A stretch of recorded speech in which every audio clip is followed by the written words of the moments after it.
lahat ng pagkakataon, si Yahweh ay aking pupurihin. Pagpupuri ko sa Kanya ay hindi ko patitigilin.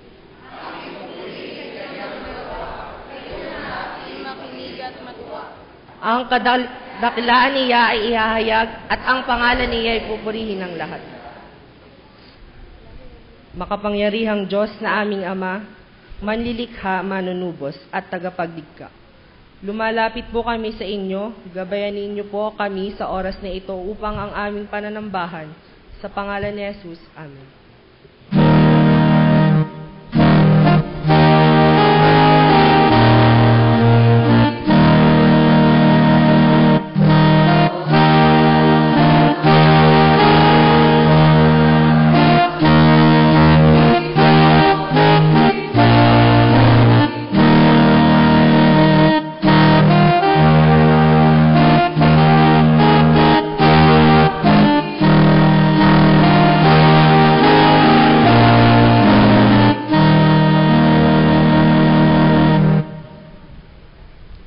Si Jesus ay dinala sa ilang upang tuksuhin, ngunit ito ay kanyang napagtagumpayan.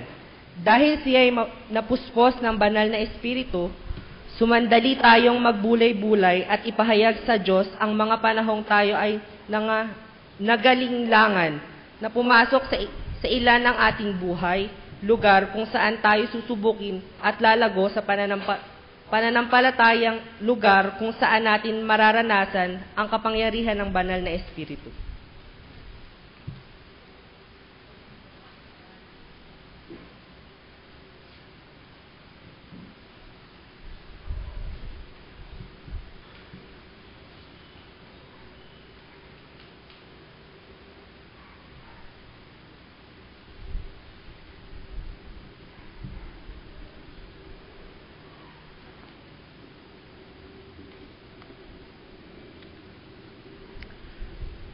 Mga magulang ko't mga kapatid, mula po sa mga salmo o mga awit ay tinuran, ako ay lumapit sa iyong harapan at salay inamin. Ang aking ginawang mga pagsalansang, di ko inilihim.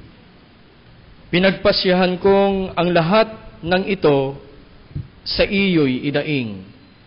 At aking natamo ang iyong patawad sa sala kong angkin.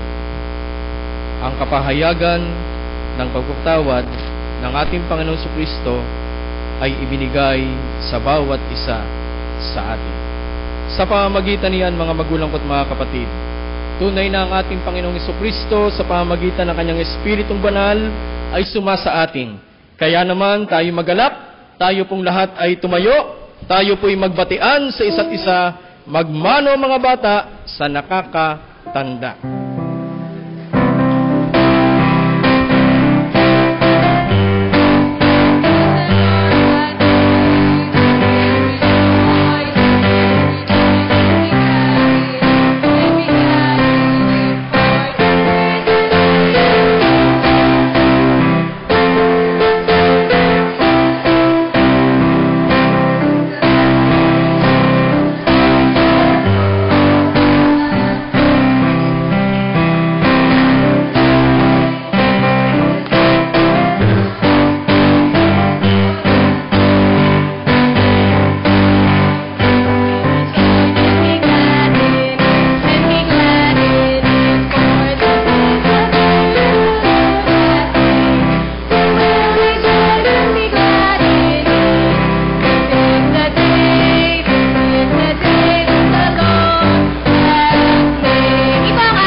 June is Freedom Month. Sa June 8 po ay Freedom Sunday, Bara Worship 1 p.m., School Board meeting po after morning worship service. June 9, Magil Memorial School start of classes. Southern Tagalog Region Economical Affairs Movement meeting. June 15 po, Father's Day, regular Church Council meeting. Every Wednesday po, prayer meeting at 5:15 June 11. Binabati po ng maligayang kaarawan ng mga nagdiriwang sa buwan ng Hunyo.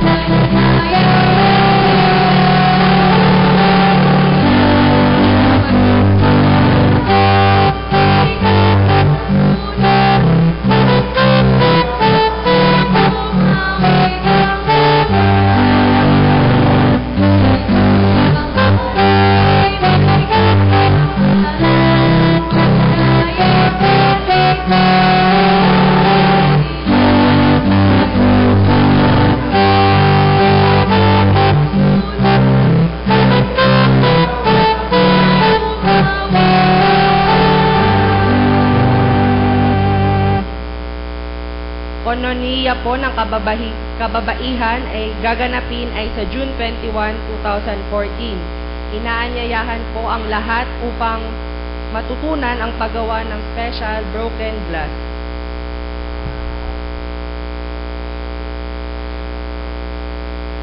Southern Tagalog Region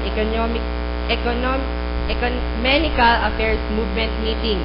Ito po ay sa June 9, 2014, mula po 9 hanggang 12 ng tanghali. Ang venue po ay sa Magil Memorial Church. Paglingon 2014, STCCYF Batch 70s, 80s, 90s Grand Reunion Picnic. Ito po ay sa June 12, 2014 sa Bato Spring Resort, Barangay San Cristobal, San Pablo City, na may tema pong lumingon para sa makapagpatuloy sa pagsulong. Magkakaroon po ng monthly fellowship po ang Mega sa June 14, 2014, 2:30 p.m. po sa Social Hall. At pagkatapos ng umagang pananambahan po ay board meeting with school board at Board of Deacons.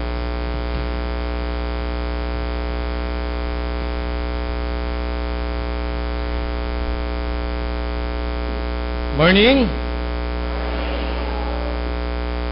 Isang makahulugan at makabuluhang araw po sa bawat isa sa atin. Atin pong wina-welcome, ito pong narito sa ating bahay dalanginan na kung saan ay sama-sama nating papupurihan ng ating Panginoon sa pamamagitan ng Espiritu at katotohanan.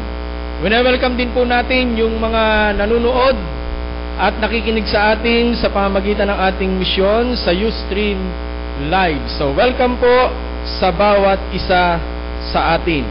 Atin pong wina-welcome sa ating kalagitnaan, mukhang arihoy ate ko sa CYF, ang kapatid na Rosemary Adormeo at ang kanyang kabiyak, ang kapatid na Roman Monte Hermoso. Yan. Pwede pong tumayo. Ganon din ang kanila pong anak na si Gabriel Marie. Yan. Welcome sa UCCP Magil Memorial Church. Si Ate Rosemary po ay anak ni kapatid na Christine Adormeo. Yan. Hindi nyo pong natatandaan. Yun po yung information na inabot sa akin. Bagamat yan po ay parang sinundan ng inyong lingkod sa Southern Tagalog Christian Youth Fellowship, na kung saan ay meron pong reunion na magaganap sa A12, sa June 12. Meron pa po bang bisita na hindi nabanggit ang pangalan? Pwede pong tumayo. Wala na po. So, welcome po sa bawat isa sa atin.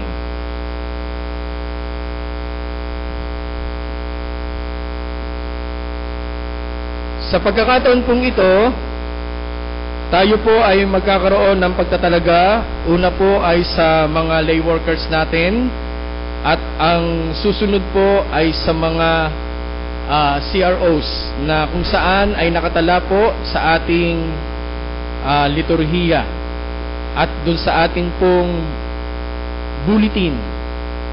Akin po lamang panawagan na iuwi po natin ang ating liturhiya at yung ating bulletin para po updated tayo kung saan tayo naglilingkod o kung papaano tayo naglilingkod bilang isang simbahan. Ano po?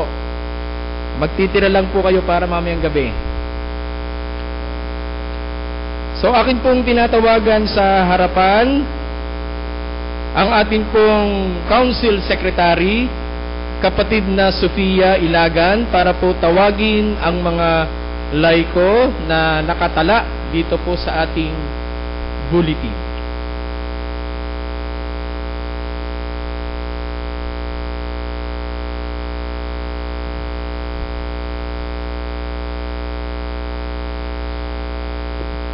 Magandang umaga po mga kapatid. Akin po ang tinatawagan sa unahan ang mga itatalagang laiko at mga bagong pamunuan ng mga organisasyon. Ngayong pong taon, 2014 hanggang 2016 ay ang mga sumusunod po ang mga laiko. Kapatid Alfredo M. Amara, pakisuyo lang po sa unahan. Kapatid Ben Del Mundo, kapatid Eduardo Del Mundo, kapatid Noemi de Mesa, kapatid Sara Gutierrez, ang inyo pong lingkod, kapatid Lorma Labaro, kapatid Ismerna Parentela, kapatid Hernani D. Quijano. Sila po ang mga itatalagang laiko. Akin pong tinatawagan sa harapan para po samahan ng inyong lingkod bilang tagapangulo ng ating pong konsilyo ng ating iglesia, ang ating pong kapatid na Engineer Joel David M. Tadiosa.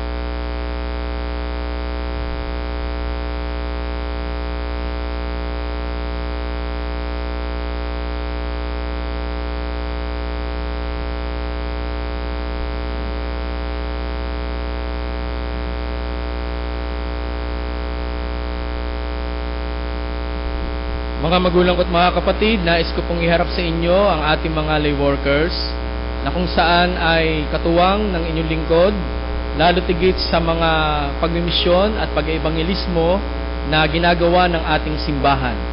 Tandaan niyo po ang kanilang maamong mga mukha. Dahil diyan po sumisimbolo ang ating simbahan. Kapag nakita niyo sila, magil ang dala po niyan. Nakita niyo po ninyo? Natandaan niyo na po? Humarap po kayo sa akin. Kayo pong mga itinatalaga.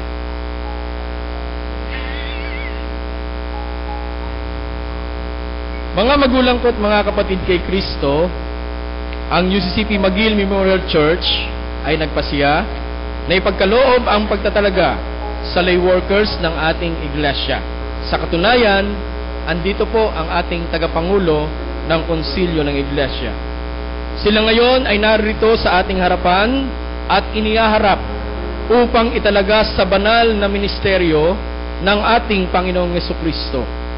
Batay sa alituntunin ng banal na kasulatan at ng ating iglesia na kinabibilangan, ang United Church of Christ in the Philippines.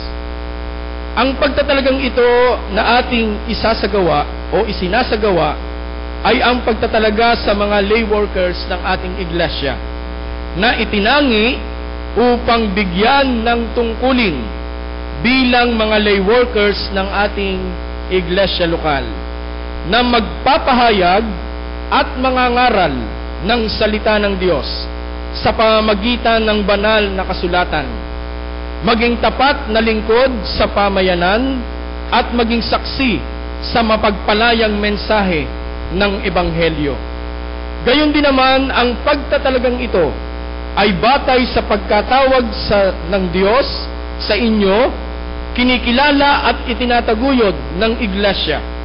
Kung kaya't ang kapasyahang ito ay nangangailangan ng isang masusing pagsusuri sa sarili at buong pananampalatayang kumikilala sa kalooban ng Diyos. Mga kapatid, nagtitiwala po kami na inyo nang napagbulay-bulayan na at natimbang na mabuti ang mga bagay na aking binanggit. Bago kayo humarap at tunay na napagpasyahan nyo na sa biyaya ng Espiritu Santo na ibigay ang inyong sarili sa gawaing ito, na kung saan kayo ay tinawag ng Panginoon, na may patuloy kayong lumago sa inyong ministeryo at maging karapat-dapat na lingkod ng Panginoon. Akin pong tinatawagan ang ating mga elders para po pumunta sa likuran ng ating mga itinatalaga.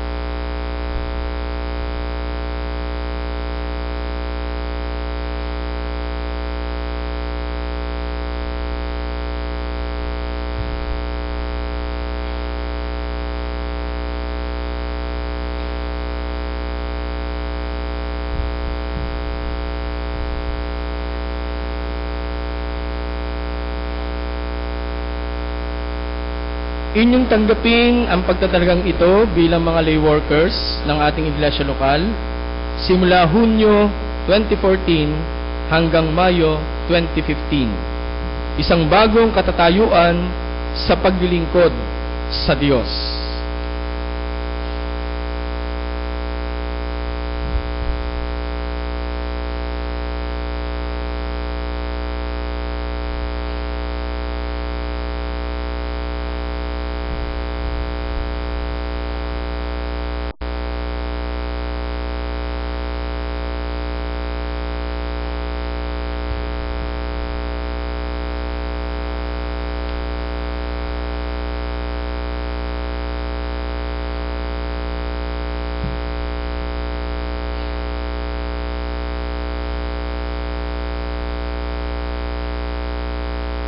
Mga magulang at mga kapatid, sa atin pong pagtatalaga, meron po tayong mga simbolo na gagamitin, lalo tigit sa pagtatalagang ating ginagawa.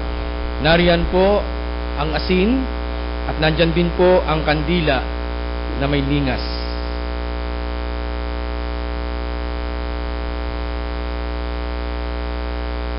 Isa-isa po itong sisindihan ng mga elders at iaabot maya-maya lamang sa ating pong mga lay workers.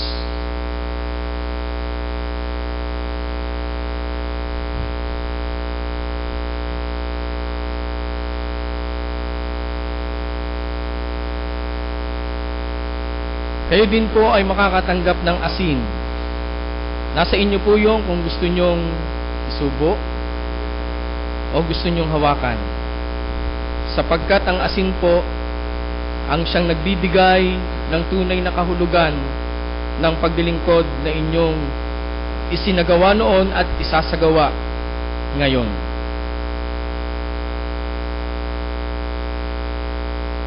Ang Diyos kasama ng ating kapatiran na binuo ng ating iglesia ay namamanhik sa inyo. Tanggapin ninyo sa pamamagitan ng ating chairperson ang asin.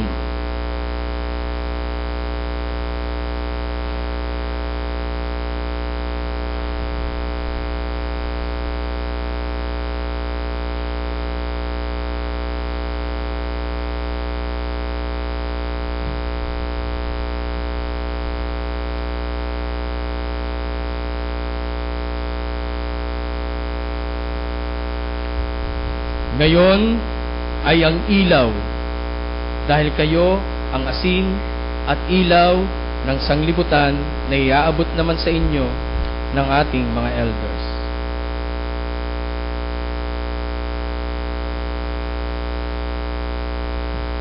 Mamuhay kayo gaya ng nararapat sa mga tinawag ng Diyos. Kayo'y maging mapagpakumbaba, mabait at matiyaga, at may pagmamahal na pagtitiisan ninyo ang isa't isa. Pagsumikatan ninyong mapanatili ang pagkakaisang mula sa Espiritu sa pamamagitan ng pagbubuklod ng kapayapaan. Iisa lamang ang katawan at iisa rin ang Espiritu. Gayon din, iisa lamang ang pag-asa ninyong lahat, dulot ng pagkatawag sa inyo ng Diyos. May isa lamang Panginoon, iisang pananampalataya at iisang bautismo, iisang Diyos at Ama nating lahat, siya higit sa lahat, gumagawa sa lahat, at suma sa lahat. Mga minamahal ko mga lay workers, pwede po kayong umakyat sa altar at kayo po ay lumuhod.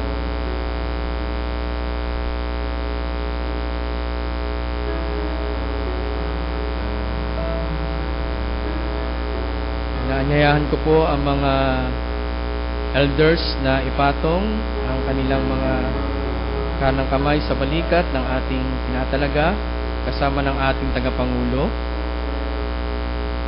Inaanyayahan ko po ang kapulungan na tumayo at atin po silang ipapanalangin.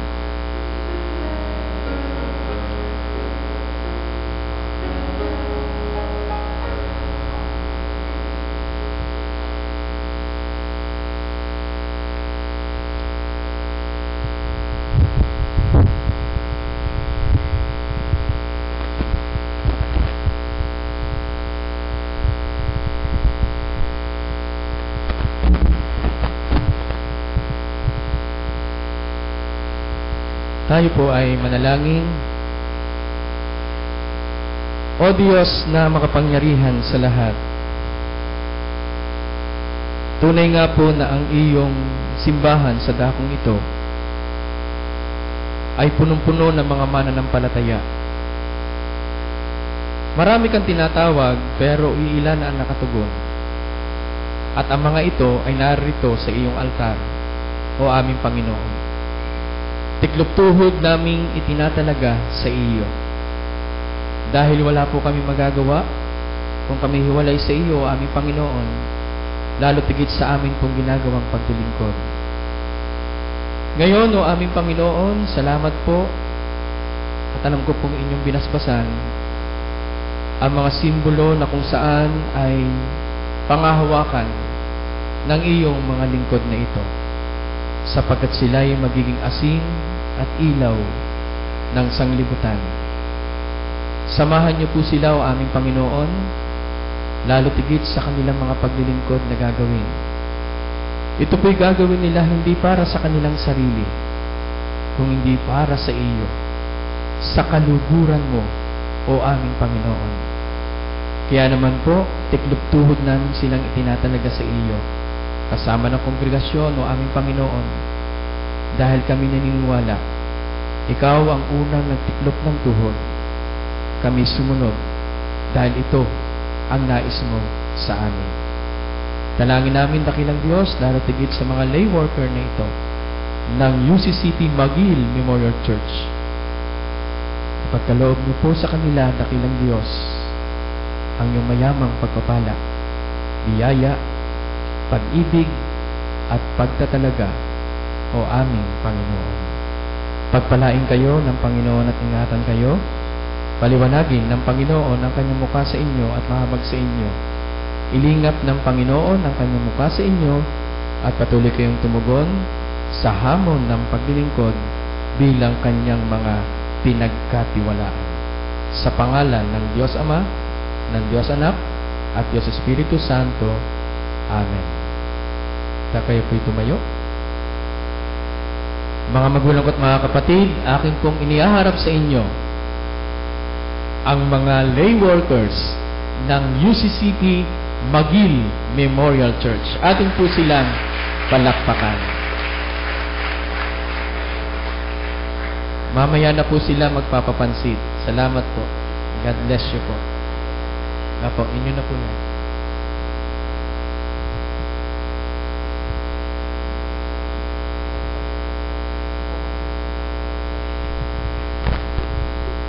tuloy po nating isasagawa para naman po sa organisasyon. Sa pamunuan po ng kababaihan, tinatawagan po ang bagong Pangulo, Kapatid Ernani Quijano.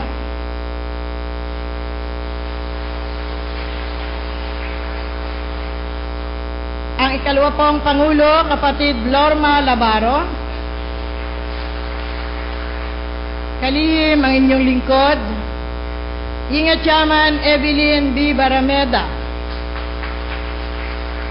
Kawaksing katulong ang Pananalapi Carmencita Lusterio. PRO Elder Norma Arevalo. Kapatid Belia P. Armamento. Advisors ng kababaihan, Kapatid Lily Evangelista, DM Aurora Tadjosa, Kapatid Pasita Ranieses. Ganon din po, tinatawagan ko po ang mga kabataan sa pangunguna po ng bagong Pangulo, Kapatid Gerald B. D. Chavez, Vice President Melquisedec Sales, Secretary ang ating pong patnugot, si Aaron. Ingat Chama Rhea Daniela Madrideo, Auditor Elva Obsiana. Sa commission po naman ng bawat kasapian, ERC po natin Juan Rafael B. Evangelista, CSRD Ani Barameda, CWS Robert Glenn Rastrolio, CN Annabel C. Insyong. Salamat po. Umarap po kayo sa kapulungan. Mga magulang ko't mga kapatid, dalawa po sa ating mga CROs ay nagtatalaga ng kanilang mga sarili para po sa ating Panginoon. Ang isang grupo po, o isang CRO ay sa kababaihan at sa kabila naman po ay sa mga kabataan. Inyo pong tandaan ang kanilang maaamong mga mukha. Dahil kung may pangangailangan ang mga kababaihan, andyan po ang ating mga officers. Ganon din po, kung may kailangan ng mga kabataan, andyan din po ang mga officers natin. Natandaan nyo na po ang kanilang mga mukha. Salamat po. Humarap po kayo sa altar. Muli po ay ating tinatawagan ang ating pong tagapangulo ng konsilyo ng ating iglesia na ngayon ay narinig na sa altar. Mga kapatid, nakatayo po sa ating harapan ang mga kapatid nating pinili upang maglingkod sa pamamagitan ng CROs na kanilang kinabibilangan. Ngayon ay itatalaga natin sila. Mula po sa sulat ng Mabuting Balita ayon kay Marcos, chapter 10, verses 42b to 45, ganito po ang inyong mapapakinggan. Alam ninyo na ang mga itinuturing na pinuno ng mga hentil ay siyang pinapanginoon, at ang mga dinadakila ay siyang nasusunod. Ngunit hindi ganyan ang dapat umiral sa inyo. Sa halip, ang sino man sa inyo na ibig maging dakila ay dapat maging lingkod. At sino mang ibig maging pinuno ay dapat maging alipin ng lahat. Sapagkat ang anak ng tao ay naparito hindi upang paglingkuran, kundi upang maglingkod at ibigay ang kanyang buhay sa ikatutubos ng marami. Mga magulang ko at mga kapatid, kayo ay tinawag at pinili sa pamamagitan ng halalan upang maglingkod sa ating simbahan sa pamamagitan ng inyo-inyong mga samahan.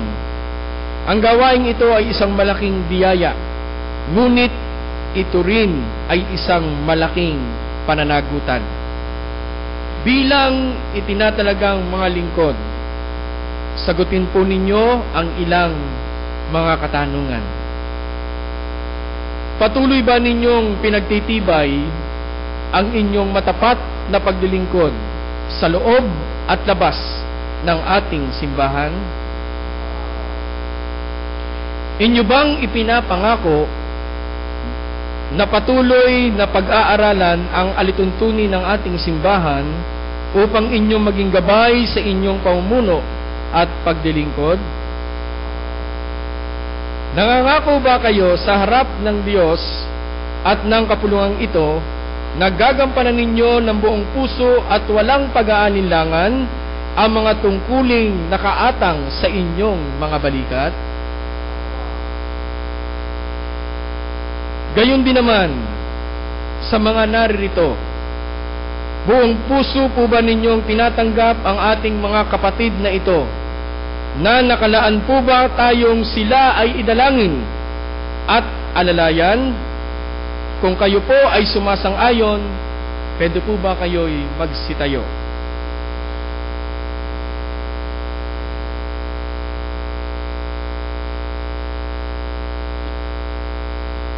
Inanyayahan ko pong lumuhod.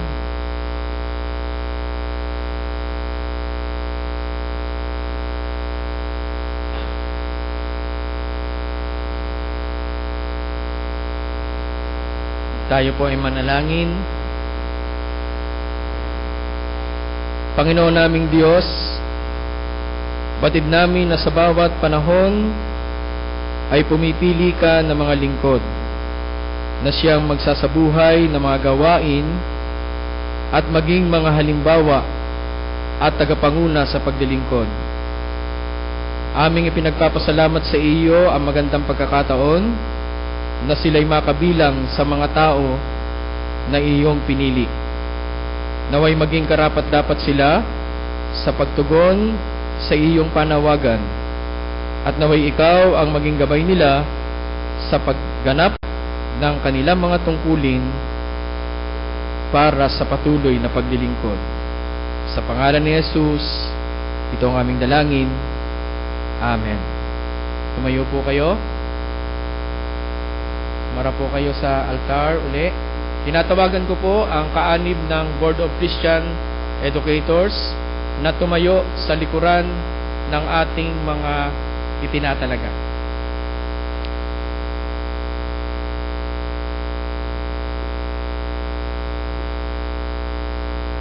Nadako po tayo sa pangako ng pagdilingkod. Ako po ay may babanggitin. Inyo na lamang pong sundan. Lagay po natin ang ating kanang kamay sa tapat ng ating mga puso. Isimulan na po natin. Ako si nanahalal sa posisyong ay nangangako sa tulong at gabay ng Diyos na ako'y magiging mabuting halimbawa para sa lahat bilang pagsunod sa ginawang halimbawa ng ating Panginoong Jesucristo.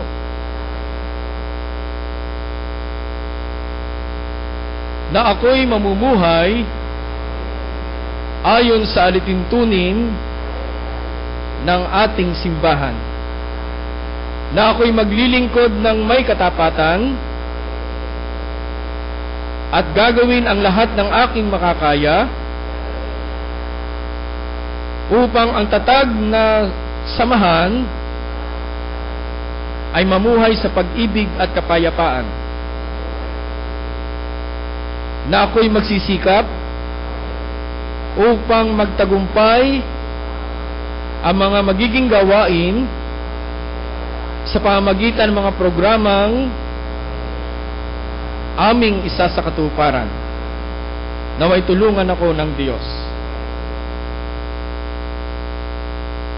Muli po kayong lumuhod. Inanyayahan ko pong ipatong ang kanang kamay ng mga boss members sa ating mga tinatalaga. Tayo po ay manalangin. O Diyos na makapangyarihan sa lahat, tunay na kami po ay nagagalak sapagkat ang iyong mga anak bilang kababaihan at kabataan ay natipon para po sa pagtatalaga ng kanilang mga sarili bilang mga opisyales o aming Panginoon. Dalangin namin na sasamahan mo sila aakapin ng Espiritong Banal at patuloy na aalalayan. Gagawin po nila ang kanilang paglilingkod dahil sa iyo, hindi sa ano pamang bagay, o aming Panginoon. Maraming salamat, o aming Panginoon, at ipagkaloob niyo po sa kanila ang iyong mayamang pagpapala, biyaya, pag-ibig, at pagtatalaga. Pagpalain kayo ng Panginoon at ingatan kayo, paliwanagin ng Panginoon ang kanyang mukha sa inyo at mahabag sa inyo.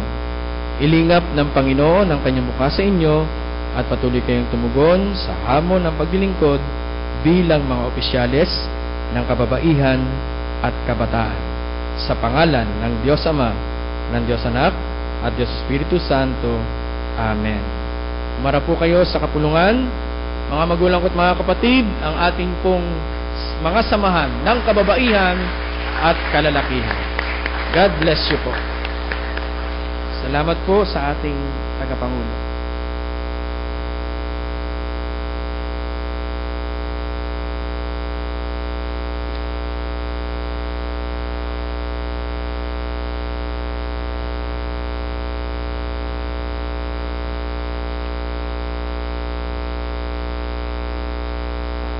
Patuloy po tayong makipag-ugnayan sa Panginoon sa pamamagitan ng panalangin pastoral, panalangin pangkalahatan. Pagdaupin po natin ang ating mga palad, simbolo ng ating kababaang loob, sapagkat ang ating kakausapin, walang iba kundi ang ating Panginoong Hesukristo. Tayo po ay manalangin.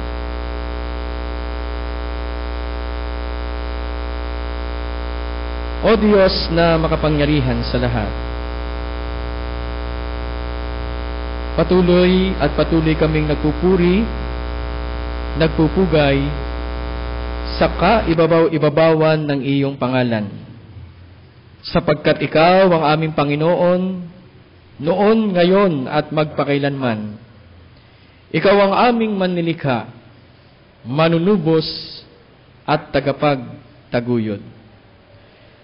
Sa mga sandaling ito, aming Panginoon, nag-uumapaw ang aming mga puso sa kagalakan, sapagkat ang kapahayagan ng iyong mabuting balita ay patuloy naming nararanasan sa mga sandaling ito. Bukod sa aming pag-awit, bukod sa aming gagawing pagninilay, pagtatalaga, kani-kanina lamang, o aming Panginoon, daman-dama ka namin na siyang umaakap sa amin at gumagawa ng patuloy na kaparaanan para kami ay maging iisa, o aming Panginoon. At alam namin, ito'y dahil sa iyo. Kaya naman, o aming Panginoon, kahapon pa lamang, inihanda na namin ang aming mga sarili. Kaya kami ngayon, dakilang Diyos, ay nakadako sa iyong bahay, dalanginan, na kung saan, o aming Panginoon, ay may kagalakan kaming nadarama, sapagkat buong pamilya kasama namin sa simbahan, kaming magkakapatid, o aming Panginoon, ay naririto para ikaw ay aming papurihan sa Espiritu at sa katotohanan. Salamat po ng marami, o aming Panginoon, sapagkat sa sanlinggong nagdaan, nadama namin ang iyong pagpatnubay, lalo tigit sa aming mga gawain at paglilingkod bilang simbahan, o aming Panginoon.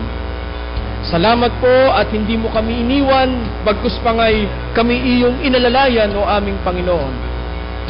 Salamat po sa aming konsilyo, sa kaaniban, o aming Panginoon, na patuloy na nagsasama-sama para po sa patuloy na pagtugon sa hamon ng paglilingkod. Sa susunod nga pong linggo, o aming Panginoon, magpupulong ang iyong konsilyo, o aming Panginoon, para po pagtibayin, tingnan, isa-isahin ang dapat naming gawin bilang iyong simbahan sa dakong ito. Samahan niyo po kami, o aming Panginoon. Kami rin, dakilang Diyos, ay nagpapasalamat sapagkat ang lugar mo dito, hindi lamang simbahan ang kapahayagan, o aming Panginoon, narito rin ang aming paaralan, na kung saan sa kinabukasan ay magbubukas para po sa mga maliliit na mga bata at kabataan sa kanilang mga pag-aaral, o aming Panginoon. Sasamahan niyo po ang aming mga estudyante, ang kanilang mga magulang, ang aming mga guro, ang school board, o aming Panginoon, na mamaya'y may pulong, o aming Panginoon. Kami, bilang instrumento mo ng kapahayagan, lalo tigit sa pagtuturo sa mga kabataan, naglalaan kami ng panahon at sandali para po ito ay maihayag at maipakita sa lahat, o aming Panginoon. Samahan niyo po ang aming paaralan. O Diyos na makapangyarihan sa lahat, bilang iyong simbahan, patuloy kaming nananalangin, o aming Panginoon, lalo tigit doon po sa aming mga kapatid na nasa banig ng karamdaman, na nagpapagaling, o aming Panginoon. Alam namin, dakilang Diyos, yung mga nakalagay sa aming liturhiya, patuloy namin silang ipinagpe-pray. At alam namin na sila'y gagaling dahil sa pananampalatayang itinuro sa kanila, o aming Panginoon. Hindi lamang ikaw ay aming Panginoon, kundi Panginoon ng kagalingan, o aming Panginoon. Salamat din, o aming Panginoon, sapagkat ang kabuuan ng iyong simbahan ay patuloy na naghahayag ng mabuting balita. Lalo tigit sa amin pong mga nangunguna sa amin, o aming Panginoon. Andyan po ang aming mga obispo, ang aming mga conference ministers, mga manggagawang babae at lalaki na patuloy na nagsasaka, hindi lamang sa lugar na ito, sa ibang mga lugar, sa ibang bansa, o aming Panginoon, para patuloy na mag-ani ng mga mananampalatayang sumusunod at susunod sa iyo, o aming Panginoon. Patuloy din po namin pinagpe-pray, o aming Panginoon, ang aming lugar, ang aming bayan, ang aming bansa, ang buong mundo. Nawa dakilang Diyos ang kapayapaan manatili, o aming Panginoon, dahil nandyan ka. Narito dakilang Diyos ang iyong mga anak, lihim na nakipag-ugnayan sa iyo. Alam po namin, pinakikinggan niyo po sila. Maraming salamat, o aming Panginoon, at ibinabalik namin sa iyo ang kapurihan. Ito po ang aming samot panalangin sa pangalan ni Jesus. Amen.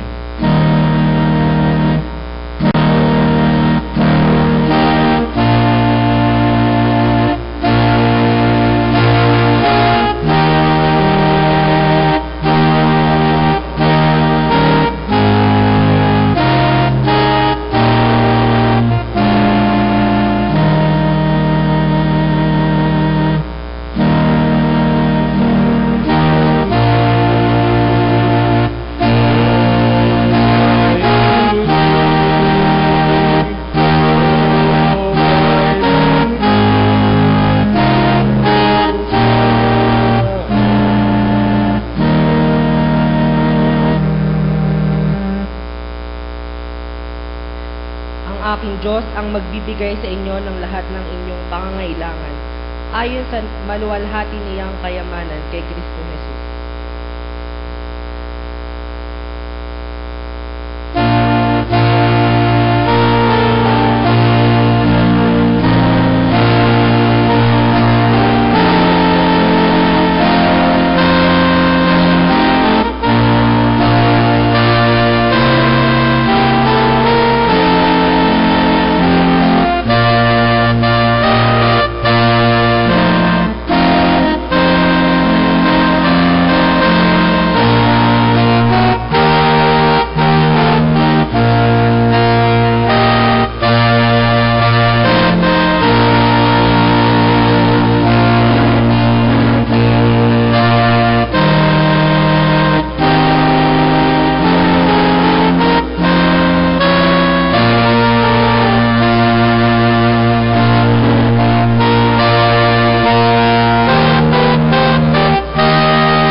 mapagpalang Diyos, inihahandog po namin sa inyo ang pagpapala na binigay ninyo sa amin para gamitin ng inyong iglesia sa ikaluluwalhati ng inyong pangalan. Sa pangalan ni Jesucristo. Amen.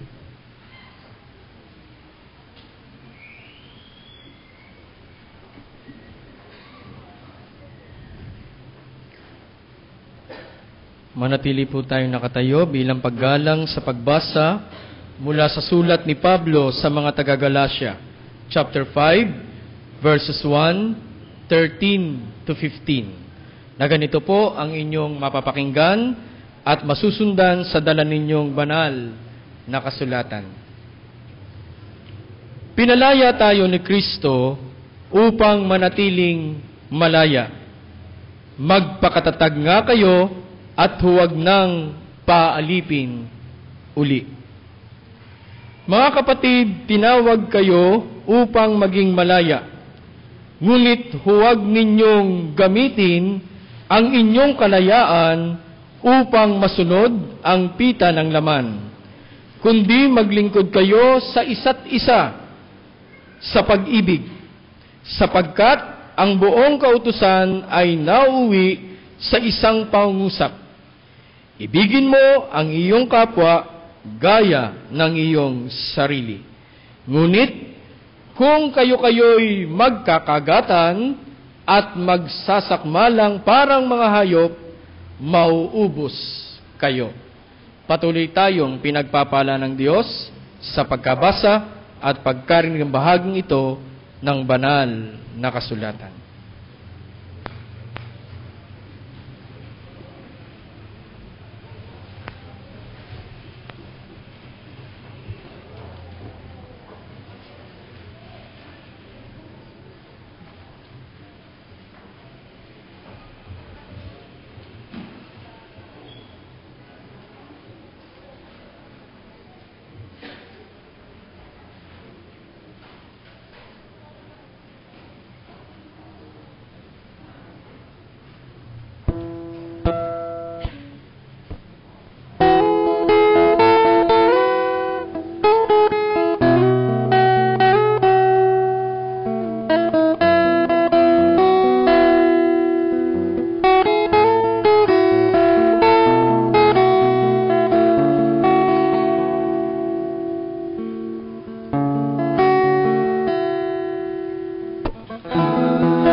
Tayo po'y sumandaling manalangin. Maunawain at mahabaging Diyos, kami lubos na nagpapasalamat at nagpupuri dahil sa mga kagandahang loob na ipinakikita mo sa bawat isa sa amin. Ito'y aming nadama ng iyong ialay ang iyong sarili para sa aming kaligtasan mula sa kasalanan at kahirapan. At ngayon, sa kabila ng takot, pangamba, pag-aalinlangan, at pag-uusig na dinaranas, patuloy naming madama ang iyong presensya sa aming kalagitnaan, na siyang nagbibigay sa amin ng sapat na katiwasayan ng buhay. Sumagitna ka po sa aming pagninilay o aming Panginoon. Ito po ang aming panalangin sa pangalan ni Jesus. Amen. Mga magulang ko at mga kapatid, ano bang tawag sa inyo? Ang choir ng kabataan, ating pong palakpakan.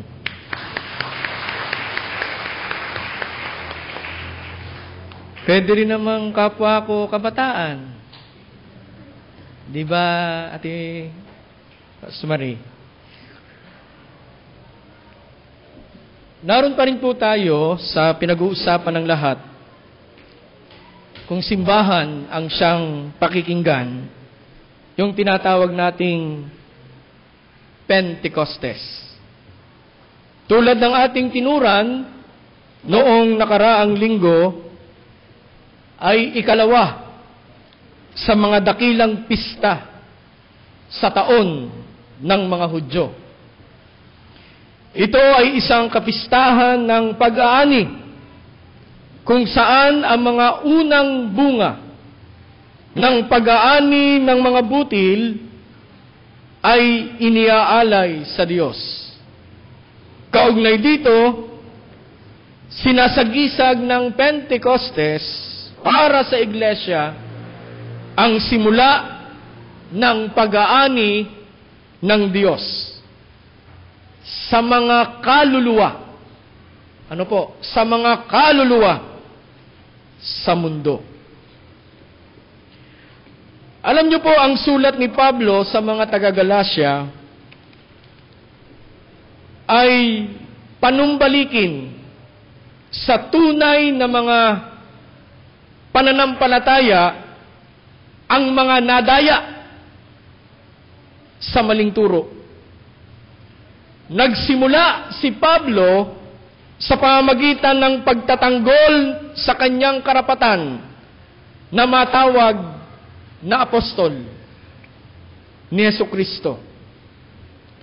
Binibigyan din niya ang pagkatawag sa kanya bilang apostol ay buhat sa Diyos. Hindi sa kapangyarihan ng tao, at ang kanyang misyon ay sa mga hentil. Tama-tama naman, nagtalaga tayo ng ating mga lay workers. Sa pagpapatuloy ng pagpapahayag ng mabuting balita, the good news ng ating Panginoong Diyos, sa umagang ito, mga magulang ko at mga kapatid, ay pinamagatan nating tinawag tayo upang maging malaya. Malaya ba tayo? Malaya ba tayong magsalita? Malaya ba tayong kumilos? O malaya ba tayong makipagniig sa Panginoon? Sabi nga sa isang awit, di ba tayo'y narito upang maging malaya at upang palayain ang iba?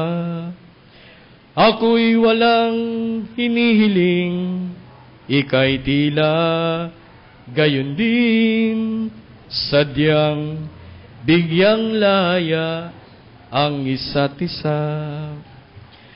Alam niyo po, tuwing umaga, si Adan at si Eva ay nagigising upang pumili ng kalayaang sumunod sa Diyos. Tayo kaya, pagkagising natin, Susunod tayo kay Mrs. dahil luto na. Tama ba ako? Almusal na eh. Di po ba? O susunod tayo sa mga itinuturing na lingkod ng Diyos para siya'y papurihan. Alam niyo po, ikaw at ako ay may kalayaan sa umagang ito na tumugon sa bahay dalanginan upang makasama, sambahin, papurihan si Jesus na ating Panginoon at tagapagligtas. Mga kapatid, paano tayo tinawag upang maging malaya? Una, ang katotohanan ang magpapalaya sa atin. Ang katotohanan ang magpapalaya sa atin. Sa kontekstong ito ng karunungan ng tao, maraming bagay ang totoo. Subalit, may iisang katotohanan lamang na magpapalaya sa mga tao mula sa kasalanan. Ang pagiging matapat sa Diyos. Alam naman natin kung paano tayo magiging tapat sa Kanya. Pangalawa,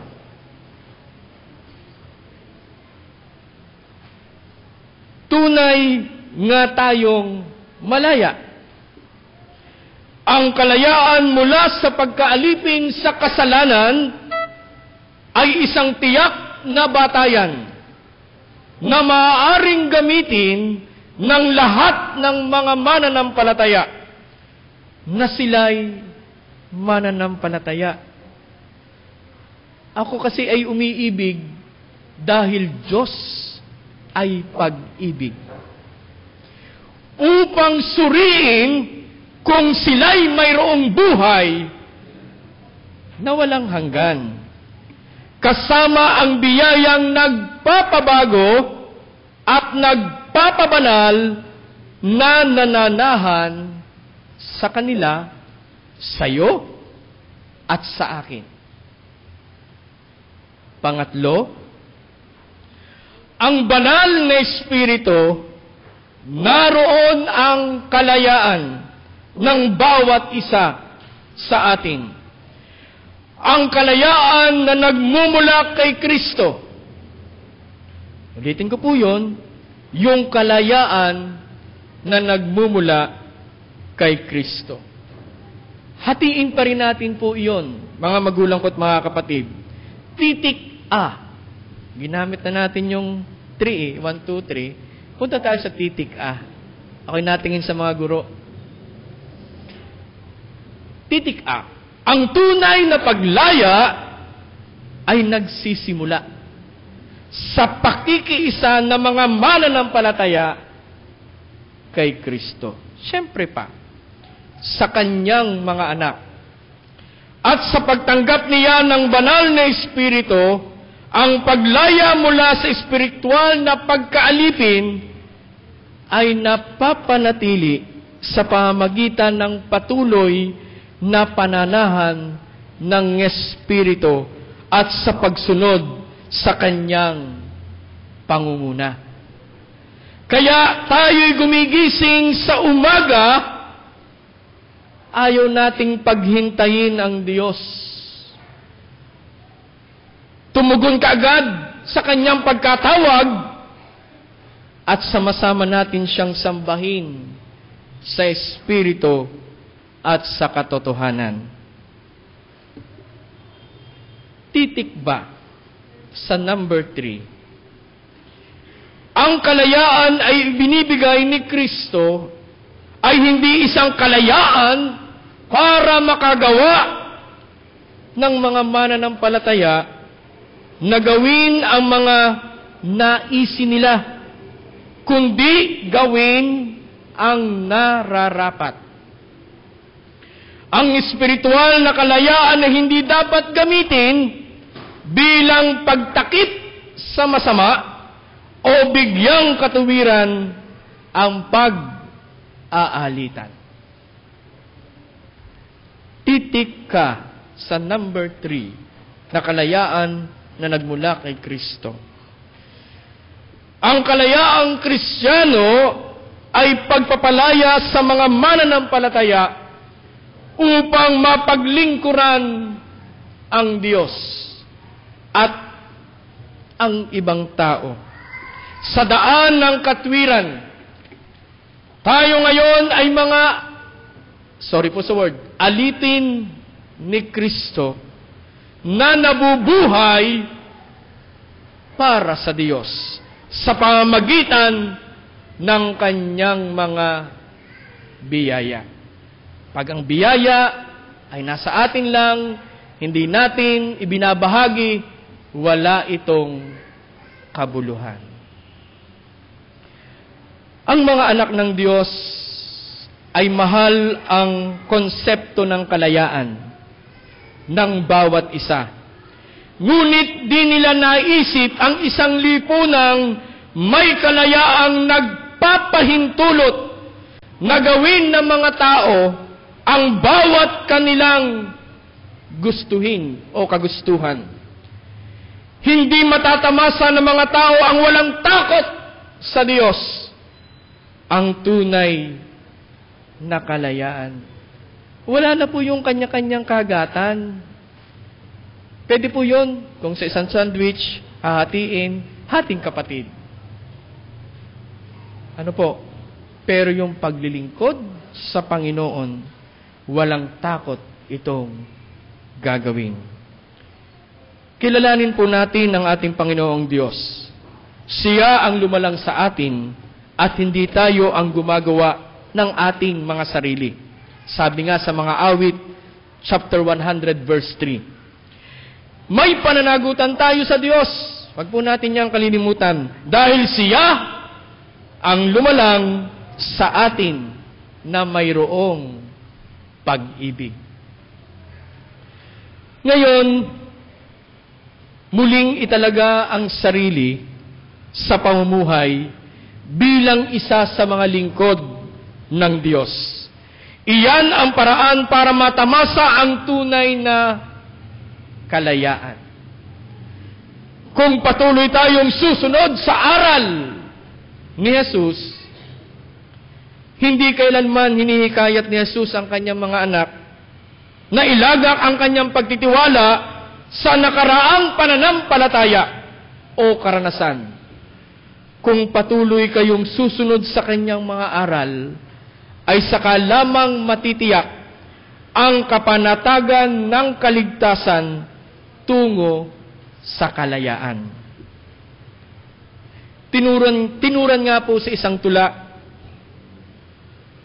kay tagal ng ikay ipinaglaban kalayaan, kay tamis ng iyong pangalan, ipinahayag ng ibon at mga alon, binubulong ng hangin mula sa gubat, parang at baybay dagat.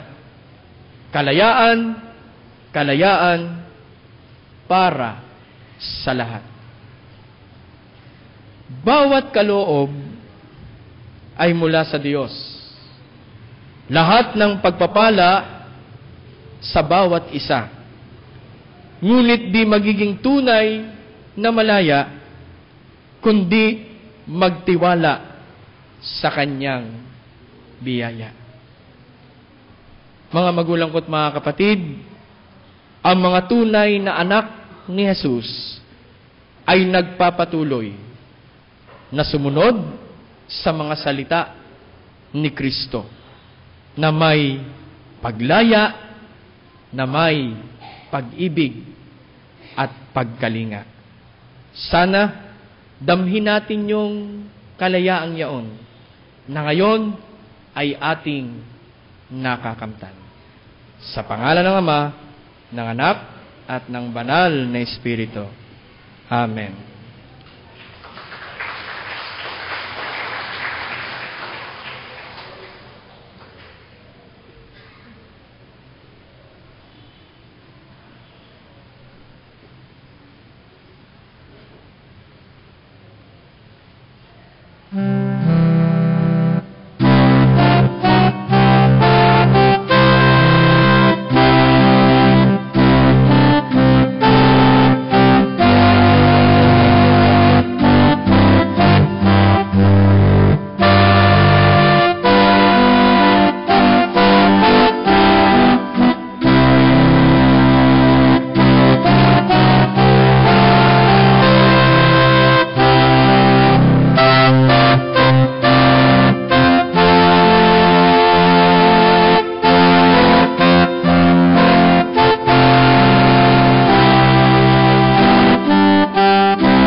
O Diyos na makapangyarihan sa lahat,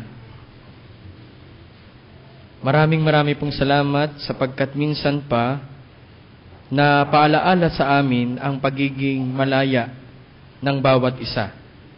Hindi lamang sa bansa, lalo tigit sa pananampalataya, na kung saan ay itinanim sa aming mga puso at kaisipan ng mga ninuno naming nauna sa amin, o aming Panginoon. Ang kalayaang ito ang nagpapatibay upang kalayaan naming magpahayag ng mabuting balita ng naaayon sa iyong kabatiran. Sa umagang ito, aming Panginoon, minsan pa kami na iyong mga anak ay nagtatalaga ng aming mga sarili sa iyo lamang. Hindi lamang ang bawat isa, lalo tigit ang inyong mga anak na lumapit sa inyong dambana, o aming Panginoon. Ang ilan sa kanila ay tiklop-tuhod, nakatayong nananalangin, o aming Panginoon. Sila po ay may mga personal na mga panalangin para sa iyo. Ang ilan sa kanila, dakilang Diyos, ay nagpapasalamat sa buhay, kalakasan, kaarawan, anibersaryo ng kasal. Maraming salamat, o aming Panginoon, dahil ang kabutihan mo ay nadarama nila. Ang ilan sa kanila'y lumapit, o aming Panginoon, sapagkat humihiling sila ng kanilang pag-alalay o ng inyong pag-alalay at paggabay. Lalo tigit sa kanilang pag-aaral, sapagkat bukas ang ilay magbubukas ang paaralan. Ang iba'y lumapit dahil sa kanilang paghahanap buhay, o aming Panginoon. Ano man ito, o aming Panginoon, ang mahalaga, ito po'y itinagubilin sa iyo, o aming Panginoon. Ang ilan sa kanila, dakilang Diyos, pati na yung aming mga kapatid na natili sa kanilang kinatatayuan, kinauupuan, o aming Panginoon, sila'y lumalapit dahil sila'y may karamdaman, o ang kanilang mga mahal sa buhay ay nasa banig ng karamdaman. Mula pa rin, dakilang Diyos, sa payak na ritual na aming pong ginagawa, o aming Panginoon, andito pong muli ang aming mga kanang kamay. Patuloy naming idinadampi sa aming katawang lupa na mayroong karamdaman. Kasama ng aming pananalig at pananampalataya, o aming Panginoon, at pagsambit ng iyong pangalan, sa pangalan ni Jesus, sa pangalan ni Jesus, sa pangalan ni Jesus na taga Nazaret. Ang aming karamdaman at karamdaman ng aming mga mahal sa buhay ay patuloy ninyong paggagalingin. Sapagkat patuloy niyo pong ibe-bless yung mga gamot, o aming Panginoon, na ipinapasok sa kanilang lupang katawan. Maging yung mga doctors na tumitingin sa kanila, o aming Panginoon, alam ko pong inyong pagpapalain. Maraming salamat, o aming Panginoon, sapagkat bukas na aklat mula sa banal na Biblia, marami kang pinagaling at marami ka pa rin paggagalingin. Maraming salamat, o aming Panginoon, sa iyong pakikinig sa aming mga panalangin at pagpapagaling.